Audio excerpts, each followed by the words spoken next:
développer son attention, la stabilité de son attention, ça va pas être une affaire de force, il ne s'agit pas de muscler quoi que ce soit, mais plutôt une affaire de sensibilité. Il va falloir donc développer cette sensibilité au premier signe de la distraction. Et là,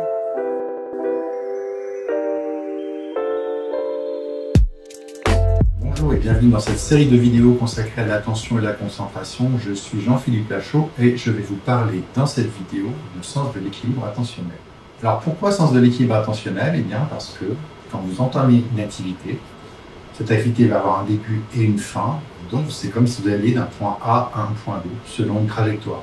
Et le long de cette trajectoire, eh bien, il va pouvoir y avoir des distractions qui vont faire que votre attention n'est pas sur la bonne cible, elle se laisse un peu. Alors, un exemple très simple, c'est celui du supermarché. Vous rentrez dans un supermarché et puis mettons que vous avez besoin d'aller chercher une boîte de maïs. Donc vous avancez vers le rayon des boîtes de conserve, de légumes. Et puis, sur le côté, il va y avoir des panneaux, des réductions, etc. Et tout ça va attirer votre attention. Et vous allez sentir, puisque votre regard va repartir, votre tête, etc.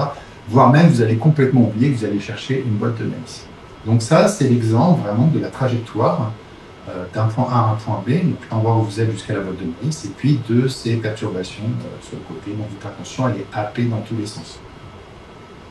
De la même façon, un élève en classe, qui est face à son énoncé, mettons français, si à un moment il se passe quelque chose dehors, ou qu'il y a un bruit, une porte qui s'ouvre, quelque chose qui se passe dans la cour, eh bien, ça va attirer son attention. Donc son attention va être déviée de la lecture de l'énoncé pour aller ailleurs.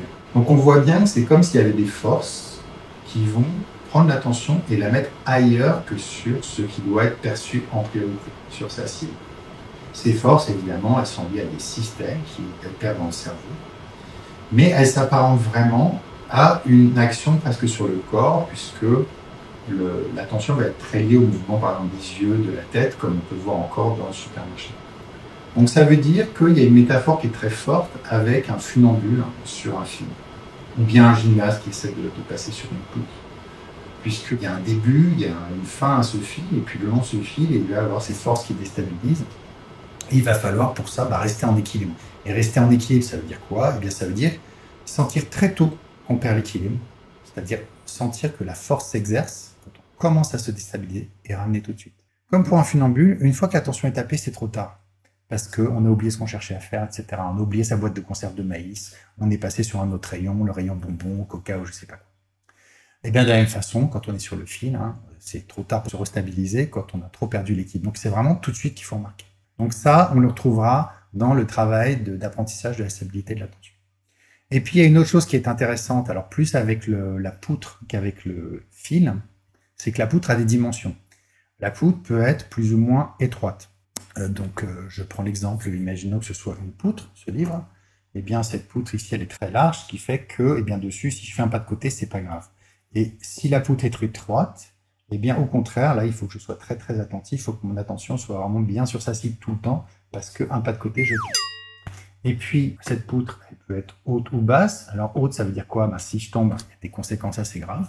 Donc, si je fais du vélo en bord d'autoroute, c'est une mauvaise idée. Si je me déconcentre, si je me laisse distraire, les conséquences sont graves. Et puis, elle peut être très basse. Quand je fais une bulle de savon, si elle éclate, c'est pas grave, j'en fais juste une après. Et puis, la poutre, elle peut être plus ou moins longue. Donc si elle est courte, ça veut dire que la tâche est courte, et puis si elle est longue, ça veut dire que la tâche est longue. Donc les dimensions de la poutre, en fait, vont être intéressantes pour, avant une tâche, peut-être estimer le niveau de concentration dont on va avoir besoin. Donc à travers la métaphore du sens de l'équilibre attentionnel, en fait, j'aime bien faire passer l'idée que développer son attention, la stabilité de son attention, ça va pas être une affaire de force, il ne s'agit pas de muscler quoi que ce soit, mais plutôt une affaire de sensibilité. Il va falloir donc développer cette sensibilité au premier signe de la distraction. Et là, du coup, on se retrouve dans des disciplines qui sont intéressantes, puisqu'il va y avoir un parallèle avec l'aïkido, par exemple, ou d'autres arts martiaux, où il y a ce jeu des déstabilisations. Il faut remarquer qu'on commence à être déstabilisé, puis tout de suite se restabiliser. On peut prendre aussi l'exemple du surf, où c'est pareil, vous êtes sur votre surf, sur votre vague, puis il y a des choses dans la vague, dans sa forme, etc., qui vous poussent dans la bonne direction, d'autres non. Donc il faut sentir ça très vite, et puis tout de suite se restabiliser. Je pense à la planche à voile aussi. La planche à voile, c'est un autre très bon exemple, puisque vous avez le vent qui tout d'un coup peut augmenter. Donc il faut corriger ça tout de suite. On n'est pas trop dans de la force, on est plus dans de la technique et du ressenti.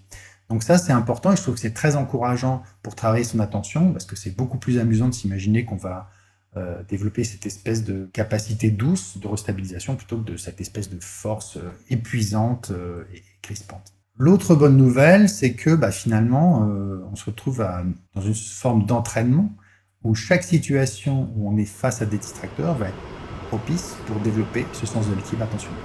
Donc on a tout le temps des adversaires ou des partenaires, comme dans les martiaux, qui vont chercher à nous déstabiliser. Et puis voilà, on va être capable de sentir de mieux en mieux avec le temps les astuces qu'utilise l'environnement autour de nous, là, pour essayer de dévier notre attention, pour commencer à y réagir d'une façon la plus douce possible. Voilà, donc tout ce dont vous avez besoin, ce sont des distracteurs qui peuvent être à l'extérieur de vous ou bien sûr à l'intérieur de vous. Merci et je vous retrouve bientôt pour une autre vidéo sur l'attention et la concentration.